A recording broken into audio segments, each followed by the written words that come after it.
Et c'est tout nouveau pour moi, donc je prie de m'excuser.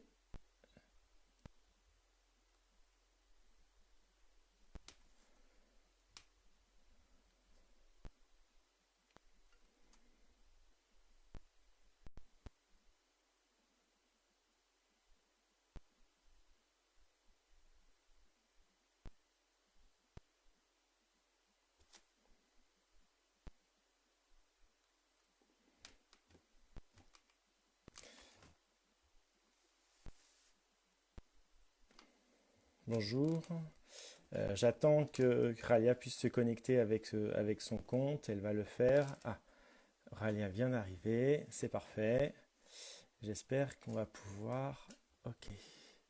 Pouvoir marcher. C'est mon premier live. Donc je vous prie de m'excuser si ça ne marche pas extrêmement bien. Ralia, est-ce que tu m'entends? Enfin! Ouais, allons-y. Bonsoir Nicolas. Bonsoir. La technologie Ah, ne nous pas des sert limites. pas trop. Donc, est-ce que je pourrais par contre faire passer les photos de chez moi? Je doute fort. Bon, Euh, Est-ce que tu auras les photos? non, Non, non, mais c'est pas grave. c'est pas grave. On va parler. Et j'ai publierai en story de toute façon sur le compte Ok, Retailoscope à la suite. très bien. Voilà. Ok, allez, on va Allez, démarrer donc. de que disions. Quatre grands types de pop-up store que j'ai sélectionnés pour parler avec toi ce soir. Mhm, La première, ce sont les pop-up pensés vraiment pour Instagram, l'Instagrammabilité du point de vente qu'on va aborder. Ensuite, les pop-up qui immergent le client dans un environnement, on va dire 100% marque avec lequel la marque va pouvoir générer du lien. Certains également sur l'expérience, mettent en avant une expérience digitale, figitale, et enfin les valeurs RSE de la marque. On voit quelques pop-up stores comme ça qui commencent à émerger. Donc, en ce qui concerne l'instagrammabilité du retail, j'aimerais commencer par une statistique où 68% des millennials regardent des stories et 40% choisissent leur lieu de vacances selon un point de vue Instagrammable. Donc, qu'est-ce qu'on dit Instagrammable? C'est avant tout de la couleur. On voit souvent des couleurs, un environnement onirique. J'appelle ça une espèce de surréalité où on surjoue pour que dans un fil d'actualité, la photo finalement ressorte parmi tant d'autres. Et aussi pour les on va dire clients, c'est l'enjeu de se montrer, de se mettre en scène, d'apparaître heureux parmi le nombre de personnes que l'on suit sur Instagram. Et finalement, les marques, qu'est-ce qu'elles veulent faire? Elles veulent faire de l'UGC, donc User Generated Content, pour faire une promo. Ça devient un levier de promotion absolument incroyable. Et finalement, on change de paradigme. C'est-à-dire qu'avant, on pensait créer un pop-up uniquement pour les clients qui allaient le visiter. Maintenant, on pense c'est presque du B2C2C. C'est-à-dire qu'on pense également à ceux qui vont voir le pop-up à travers les photos de ses propres clients. Du coup, aujourd'hui, parfois, j'ai lu une citation que j'aime beaucoup. J'ai envie de dire, une expérience client a de la valeur si elle peut être Instagrammée, postée et likée. C'est parfois vrai quand on voit l'influence des réseaux sociaux dans le retail aujourd'hui.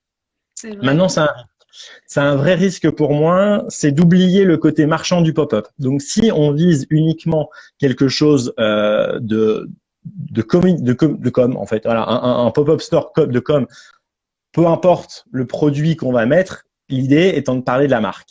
Maintenant, j'aimerais prendre le premier exemple qui était celui de Prada, qu'on a peut-être tous en tête, qui est le Prada vert à l'entrée des Galeries Lafayette, où oui, on parle de la marque, mais le produit, on ne le voit pas parce que tout était unifié. Alors là, on avait la couleur au maximal, on avait un espèce d'environnement onirique qu'on parlait tout à l'heure, avec cette espèce de carrousel, mais le produit est inexistant.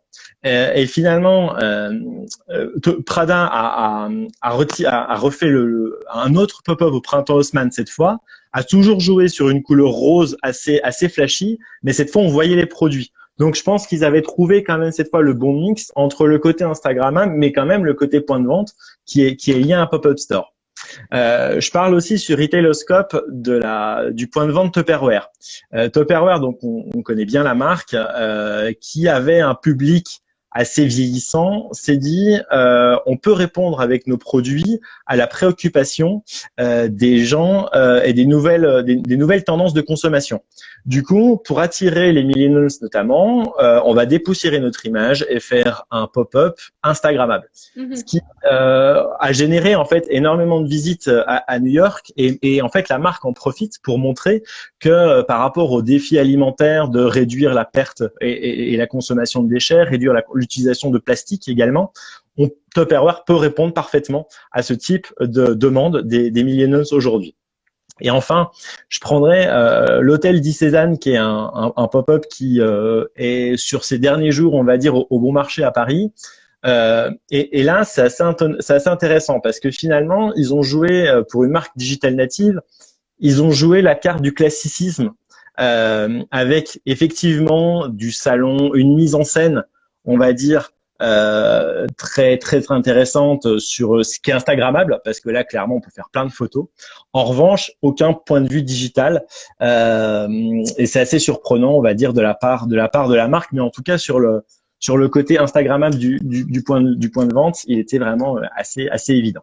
Est-ce que dans ce concept, Nicolas, d'omnicanalité, tu penses qu'à un moment donné, on pourra choisir ou faire le choix de présenter des points de vente très Instagrammables et puis envoyer le consommateur ou le client vers d'autres points de vente ou d'autres canaux où il pourrait engager, par exemple, ou faire l'achat, etc. Est-ce que tu penses que c'est aussi une envie de la marque de faire le consommateur bouger entre ces différents points de vente? Aujourd'hui, j'aime bien dire que on a qu'une seule, enfin, on a une relation avec la marque, quel que soit le canal qu'on va utiliser.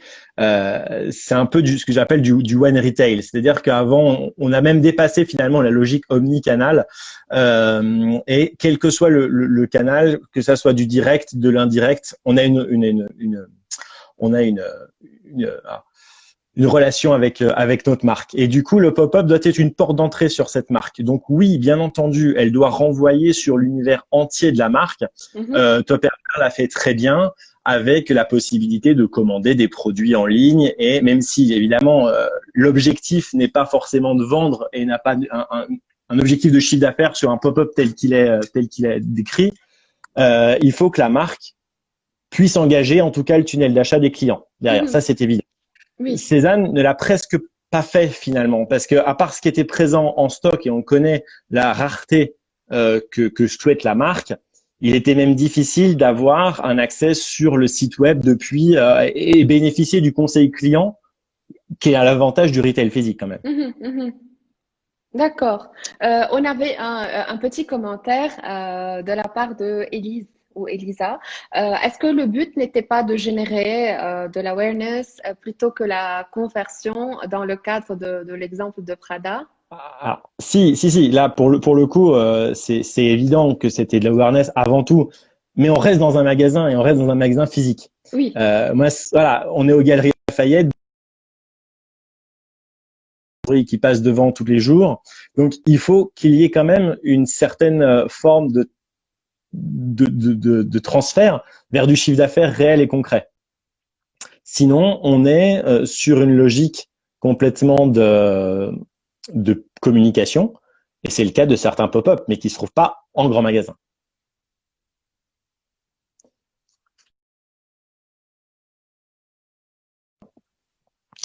Ah, c'est bien dommage. Ensuite, donc, j'espère qu'on va retrouver Ralia rapidement. Le deuxième sujet que je voulais aborder, c'était les pop-up qui immergent le client à 100% justement dans l'esprit de la marque. Et dans ce cas-là, c'est le village Clarins que je vais utiliser. Alors là, on est justement plus sur une logique complètement de vente, mais de faire parler de la marque. Alors le village Clarins, je ne sais pas si vous connaissez l'exemple, il a eu lieu à Dubaï, dans un aéroport, et Clarins a recréé une espèce de fête foraine où chaque stand parlait d'un produit. Il y avait une grande roue aussi qui faisait tourner les produits. Et là, l'idée n'était vraiment pas de vendre du produit. C'est bien, je trouvais ça hyper impactant en termes de fête foraine, qui est très enfantin, qui immerge le client dans un espèce d'esprit onirique et qui ainsi va mieux réussir à le toucher. J'aime bien. Alors attendez, parce que Ralia me parle et me dit qu'elle peut plus se connecter. Euh, je vais l'ajouter. J'aime bien également le Megastore Reebok. Alors je sais pas si. Ah, Oui, Ralia, tu es revenu. je suis désolée. Pas de souci. Oui, Euh, mais j'ai tout entendu. Parfait. On peut continuer. Là, je vois, on me dit la plupart du temps, c'est de l'expérience de marque plus que des ventes. Je suis bien d'accord. Je suis bien d'accord et surtout sur voilà, ce côté pour immerger le client. Et tout dépend de l'objectif. Comme on revenait tout à l'heure sur les grands magasins, un grand magasin quand même c'est fait pour vendre. On peut très bien ouvrir un pop-up dédié à de la communication pure. Là-dessus, je n'irai pas le contraire. Mhm. C'était vraiment le cas sur Clarins dont je viens de parler. Le Megastore Reebok, je l'aime bien également parce qu'en fait, il nous replonge dans les années 90. Évidemment, la marque réutilise le revival du 90. Et là, il va replonger le client dans on avait une zone de jeu d'arcade, on avait un univers complètement 90 et du storytelling autour de ces produits. Pour encore une fois, c'était pas forcément faire du chiffre d'affaires en tant que tel l'objectif, mais d'associer la marque à la tendance 90. Et pour l'instant, je trouve que c'était vraiment plutôt bien fait. Oui. Euh, je prends l'exemple de KitchenAid aussi, qui en fin d'année dernière a fait un pop-up à Paris pour fêter l'anniversaire de sa marque. Donc là, on était sur l'expérience client à fond. On vendait absolument aucun KitchenAid dans le ou quasiment pas dans le pop-up, mais vraiment l'idée, c'était de dire voilà, nos clients, ça fait 50 ans de mémoire qu'on les accompagne, qu'on leur crée de l'émotion dans leur cuisine, et on va partager finalement avec eux ce moment avec des ateliers, avec des fiches, avec aussi le petit coin bien Instagrammable, des couleurs fortes pour que on réutilise sur les réseaux. Mais avant tout, l'idée, c'était vraiment pas de dire je vends ou je suis sur Instagram. C'est je fais vivre à mes clients un moment particulier, un moment privilégié dont le client va se souvenir et in fine de générer la préférence de marque s'il doit être amené à acheter un autre produit potentiellement de la gamme. C'est ça. Voilà, ça, c'est ce que j'aime bien sur ce type de magasin. Et enfin, Polaroid, qui est à peu près dans la même logique que KitchenAid, qui a fait pareil pour un anniversaire de marque des pop-up stores. Et là, c'est pareil. Ils voulaient fédérer la communauté de la marque, de ses clients autour de la marque, avec des ateliers, des expériences à vivre. Et là, on était à fond sur le pop-up expérientiel, justement, avec la photo. En plus, il y a tellement de choses à faire qui Mhm. ensuite pouvaient être relayées sur les réseaux sociaux. C'est Et vrai que donc, on sans les est, photos, ça perd un peu de son charme, mais je vais faire passer, si tu me permets, toutes les photos qu'on avait bien prévues sûr, sur les bien sûr, stories et je vais taguer la page comme ça, tout le monde aura accès à ces exemples avec les thématiques qu'on avait présentées. Et avec plaisir. je voulais aussi dire qu'on est surtout moins sur l'expérience pure que sur la co-création de l'expérience. Donc, le client a de plus en plus la chance de co-créer son expérience avec la marque. Donc, il devient plus actif, il Act- devient... act- il devient acteur. C'est C'est ça, voilà, il devient acteur et pour la mémorisation de l'expérience de marque, c'est ce qui va le plus le toucher finalement. Parce que rentrer dans une boutique, et c'est pour ça que je suis encore un fervent défenseur de la boutique. On se souvient tous d'une boutique en particulier qu'on a visitée. On se souvient rarement d'un site web. Et en termes d'impact sur le client, voilà, le retail physique est pour moi complètement décuplé. oui. Et cette En façon, plus les cinq sens resteront les cinq sens qui vont vraiment aider ce consommateur à se souvenir de tout ce qu'il a vu, touché, etc. c'est très important aussi. Nicolas, je pense qu'on a une question. Pensez-vous que les marques investiront plus dans la digitalisation de leurs points de vente? Alors, oui, c'est évident. Aujourd'hui, on peut pas passer à côté de la digitalisation en point de vente, mais j'aime la digitalisation utile. C'est-à-dire que ces dernières années, on a trop mis d'écrans qui servaient pas à grand-chose finalement dans les magasins. Tout ça pour faire de la digitalisation. Et on voit qu'en fait, cette tendance est en train de complètement disparaître parce que les publicités finalement qui étaient sur les télés, on les voit pareil maintenant sur nos portables. Maintenant, une digitalisation utile qui soit liée à de l'omnicanalité pour pouvoir commander, soit la capacité de commander sur Internet, aller récupérer en magasin. Enfin, cette omnicanalité qu'on peut avoir, on va la retrouver. Et le magasin fait vraiment partie d'un écosystème du parcours client et n'est plus presque le centre du parcours client. Il y a vraiment de l'avant. Aujourd'hui, 78% des parcours de vente commencent sur Internet.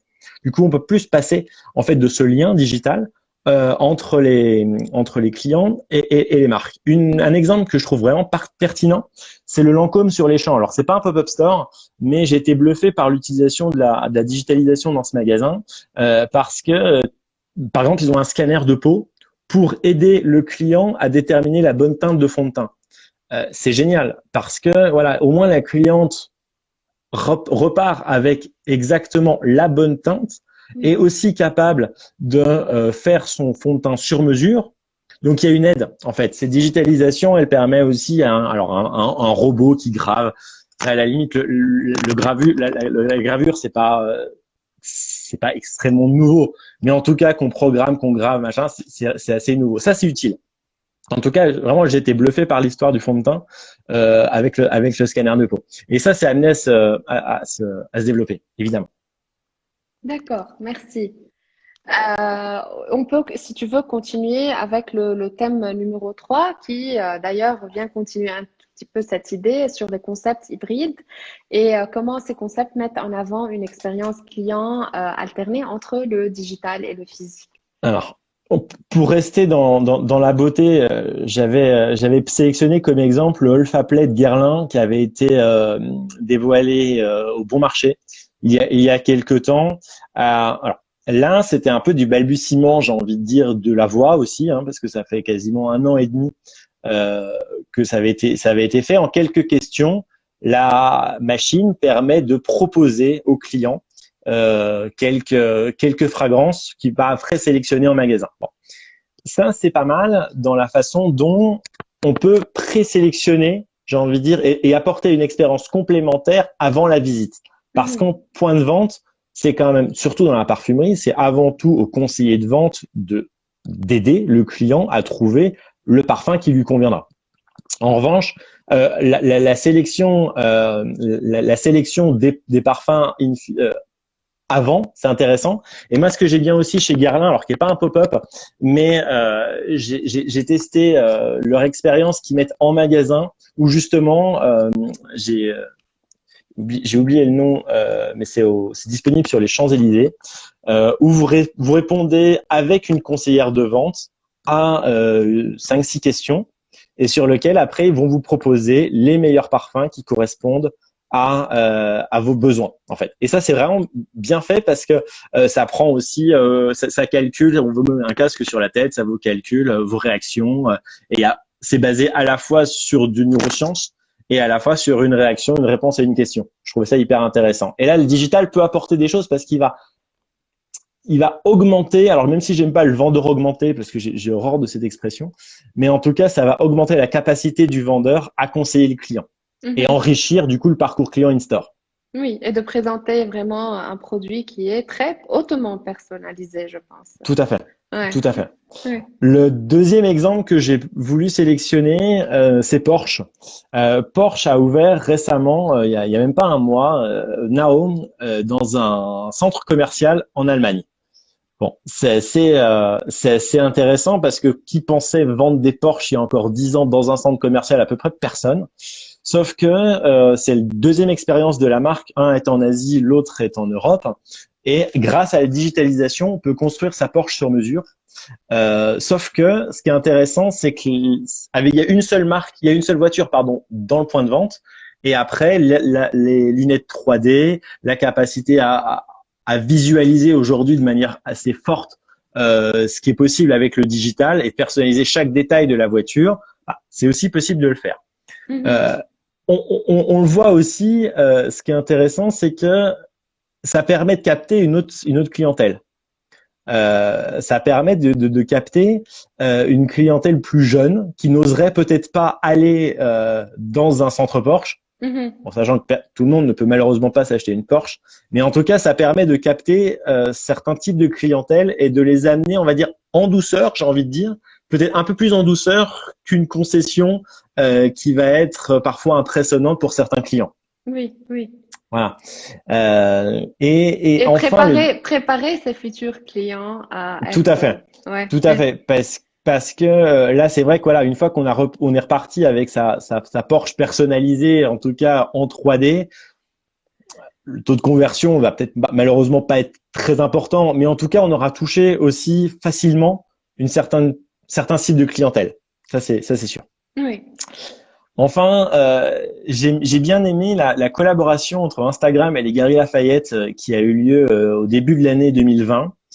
Alors, c'était la capacité. En fait, eux, ils ont sélectionné des marques qui existaient, donc on va dire des NVB, mais qui ont existé sur Instagram avant d'exister en réel. Et certaines, c'était la première fois qu'elles apparaissaient. Un QR code permettait de relier le compte Instagram et donc pour découvrir l'univers de marque à l'intérieur des Galeries Lafayette. Galerie. Bon, Oui. voilà. C'est intéressant. C'était pas suffisamment abouti pour moi, mais c'était un premier pas qui, pour l'instant, j'avais vu, n'a pas vraiment existé dans d'autres grands magasins.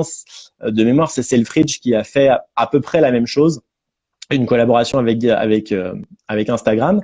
Mais ça permet justement, et d'autres lieux commencent un petit peu à émerger comme ça, pour valoriser et transformer des marques Instagram en retail physique. Et le lien est vraiment proche. J'ai une marque, j'ai oublié le nom aux États-Unis, qui justement va bientôt s'implanter en France et met en avant ces marques qui existent sur Internet, des NVB. Et c'est un lien entre finalement le phygital, hein, ce qu'on appelle, et donner une voix à ces marques qui n'existent finalement que sur Instagram. D'accord. Voilà.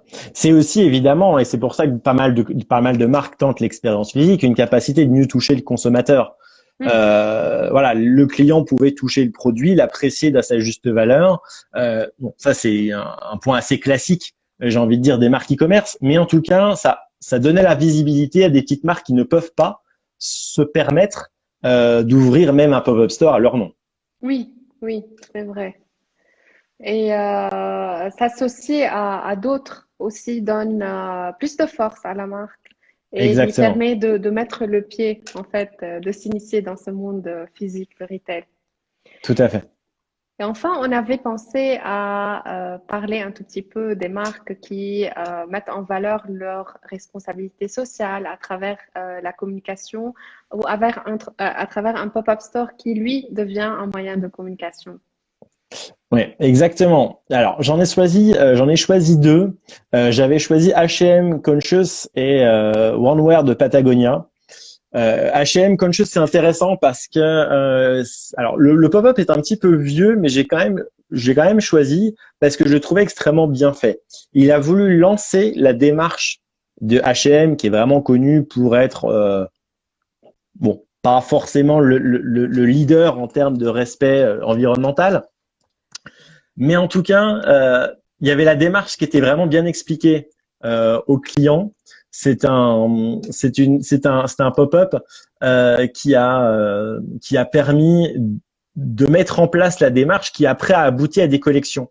Et ils expliquaient, c'est ce qu'ils appelaient close the loop, c'est-à-dire qu'on part avec des produits neufs qui vont vivre et qui vont être ramenés en magasin pour être réutilisés ensuite.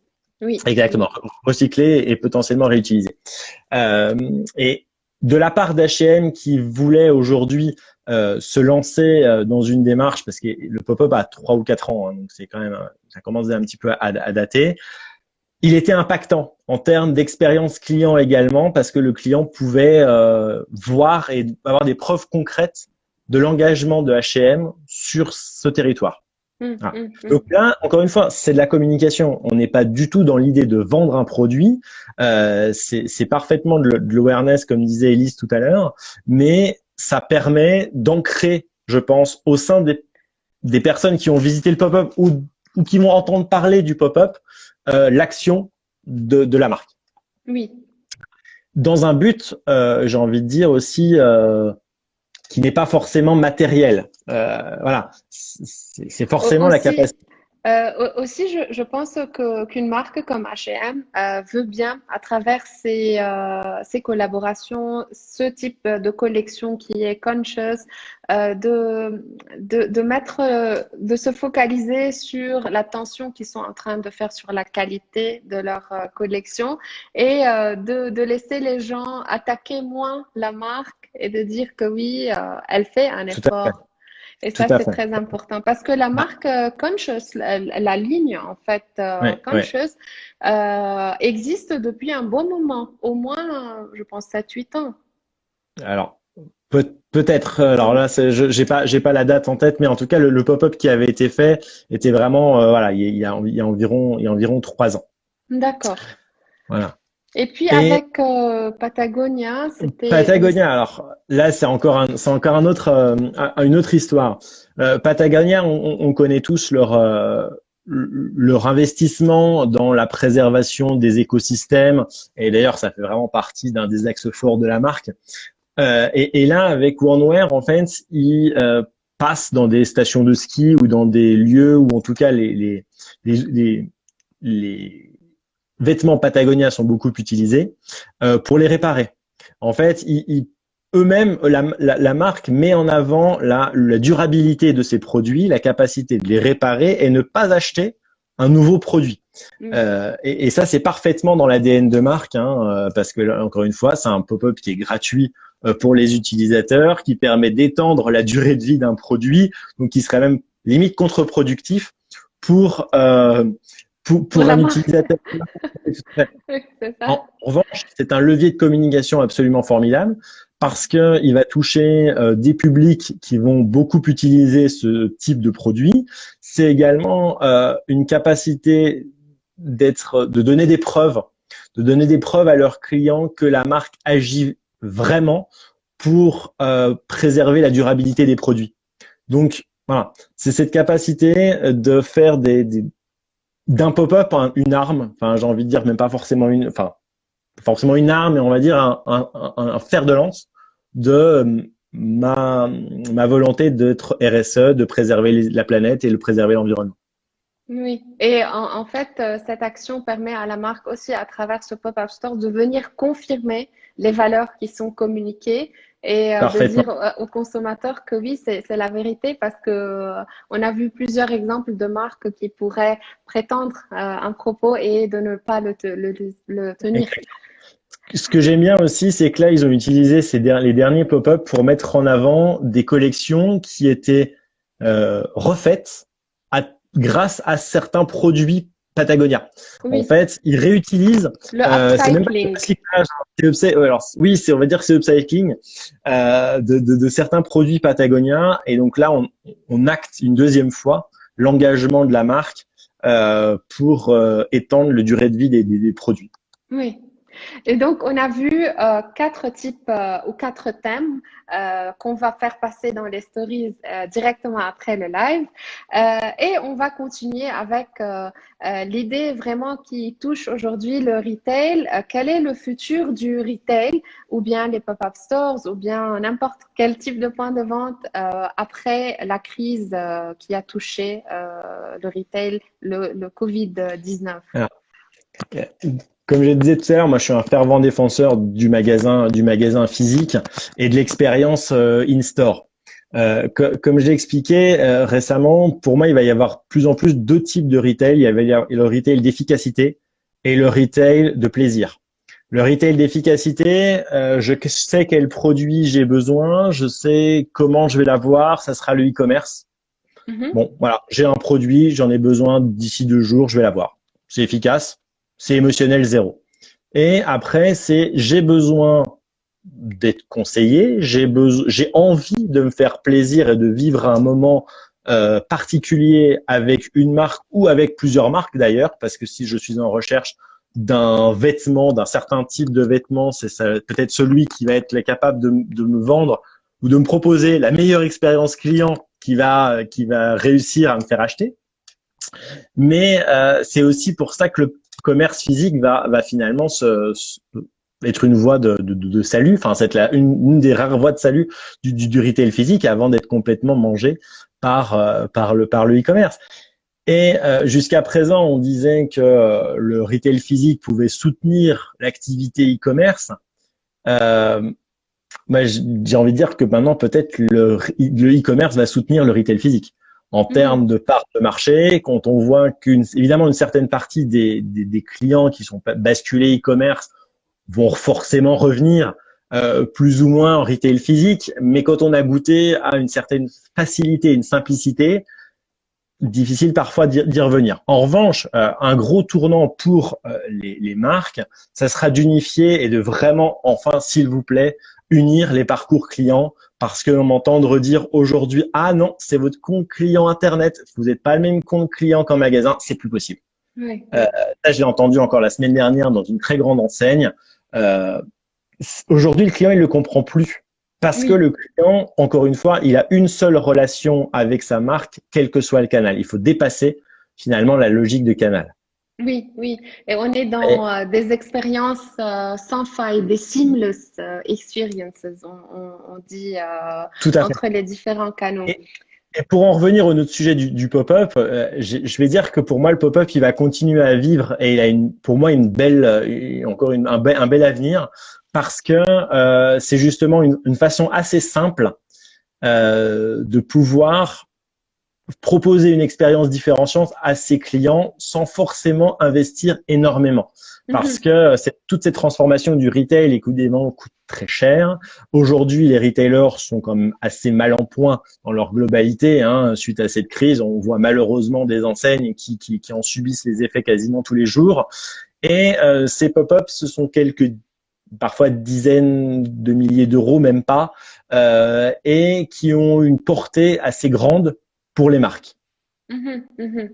C'est vrai. Euh, Euh, et là, je vois un commentaire, il n'y a pas tant de pop-up store que ça en France, et c'est dommage, je suis bien d'accord. mais si, Il faut il faudra promouvoir de toute s'investir. façon ce type de retail et ne pas oublier aussi qu'il y a d'autres villes que Paris en France.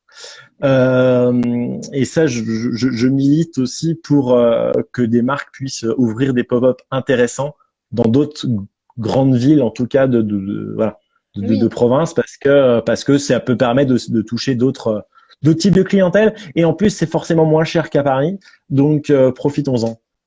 Oui, et c'est surtout aussi l'acceptabilité de ce type de points de vente par les consommateurs.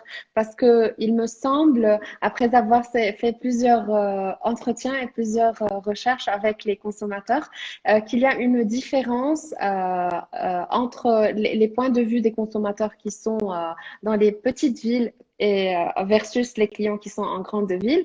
Et il me semble que les pop-up stores, malgré leur importance aujourd'hui dans le monde du retail, ne sont pas très connus par tout le monde en France. C'est c'est bien dommage parce que parfois un pop-up store sur une région ou sur une ville où on n'a pas de boutique en propre est un bon moyen d'engager ses clients et C'est après les vrai. basculer même en e-commerce. Mais en tout cas, ça fait une tête de pont pour la marque qui sera présente peut-être un mois dans une ville et avec un concept peut-être même itinérant. Enfin, après, c'est à voir. Mais en tout cas, ça permet à coup sûr quasiment de d'incarner, enfin, pardon, pas d'incarner, mais j'ai envie de dire de convertir des clients à la marque et de créer la préférence de marque. C'est vrai. Est-ce que les engagements marques consommateurs seraient pensés autrement aujourd'hui, vu les restrictions dans le retail physique dues au Covid-19.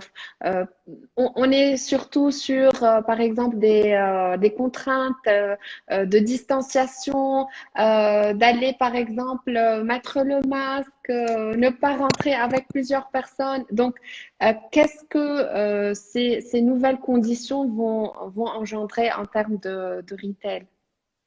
Alors, là, récemment, j'ai écrit un article là-dessus qui était, enfin, et je rejoins ce que tu dis. Je pense qu'il faut utiliser ces nouvelles normes sanitaires pour en faire des leviers marketing. Euh, Notamment, alors, on le voit de manière un peu bizarre parce que finalement, les files d'attente devant les magasins ont quasiment presque disparu, alors que c'était quand même une mesure assez importante et pour garantir aussi une qualité de shopping à l'intérieur des magasins. Et un levier assez facile, c'est d'utiliser cette file d'attente pour communiquer au client parce qu'il est captif. Alors que ça soit de façon digitale, d'une certaine manière, ou même physique, en présentant les valeurs de la marque, en présentant les nouveaux produits, en présentant plein de choses, c'est un moyen assez simple et peu coûteux pour le coup de capter son client. Ça, c'est une chose. Moi, j'aime bien aussi finalement les masques qu'on pourrait utiliser ou que les marques pourraient donner. Je ne sais pas, avoir le business model, mais pour se promouvoir en fait. Oui. Voilà, des marques de mode pourraient largement utiliser leur tissu de leur collection pour engager les clients. Certaines marques le font très bien avec des sacs. Pourquoi pas le Mhm. faire avec des masques, C'est hein, autant vrai. l'utiliser, ça peut être intéressant. Euh, un- une chose que je ne vois pas et que je ne comprends pas, c'est pourquoi les fabricants de cosmétiques n'utilisent pas le gel hydroalcoolique pour promouvoir leur fragrance. Bon, bah voilà, ça on en voit partout, il y en a partout, mais ça ne sent rien. Alors, évidemment, certains produit serait peut-être assez clivant, mais en tout cas, ce serait un formidable levier de promotion pour les marques de cosmétiques pour leurs produits. Oui. Et je reviens sur l'idée du masque et j'avais échangé avec quelqu'un qui me disait ce qui serait intéressant aussi, c'est d'utiliser ce masque comme un levier de fidélisation. Vous donnez un masque à votre client, si cette personne ou une autre personne revient avec ce masque en magasin, il pourra avoir un Un avantage quel escompte. qu'il soit. Voilà, exactement. Et en plus, ça fait une histoire de gaming. Ça fait une sorte de gaming qui est assez intéressant parce que le client va revenir et il y a des choses à créer, je pense, avec ces choses-là. Oui, donc les marques sont invitées pendant ces temps difficiles d'être proactives ou voire très créatives pour en profiter de la situation et d'engendrer une nouvelle qui serait plus intéressante à la marque. Nicolas, est-ce qu'on a pu faire le tour avec tout ce qu'on voulait dire avec ce live? Bah, écoute, j'espère. Si le public qui nous regarde a des questions, surtout n'hésitez pas à les poser. On sera ravis de répondre. Et sinon, d'aller tout d'abord s'abonner à la page Retailoscope pour plus d'infos et de revenir vers toi s'il y en a des questions, Voilà, évidemment. n'hésitez pas. La page est dispo sur Instagram et sur LinkedIn. C'est vrai. Et on va donc diffuser tout à l'heure les images qu'on voulait vous faire montrer sur les stories. Et je vais taguer la page Retailoscope aussi pour donner la chance à tout le monde d'avoir accès aux exemples que tu avais choisis. Super. Merci beaucoup, Nicolas. Merci à toi. J'étais ravi de l'échanger enfin sur les Sup- pop-up stores avec C'est toi et ça, j'espère. on a réussi. Et donc, si on peut aussi télécharger le live, on pourra le mettre sur la page IGTV, si c'est Avec possible. Ok. plaisir. Merci à tous ceux en tout cas qui ont suivi le live également. Merci à tous. Merci, Nicolas. À très Au revoir. bientôt. Au revoir.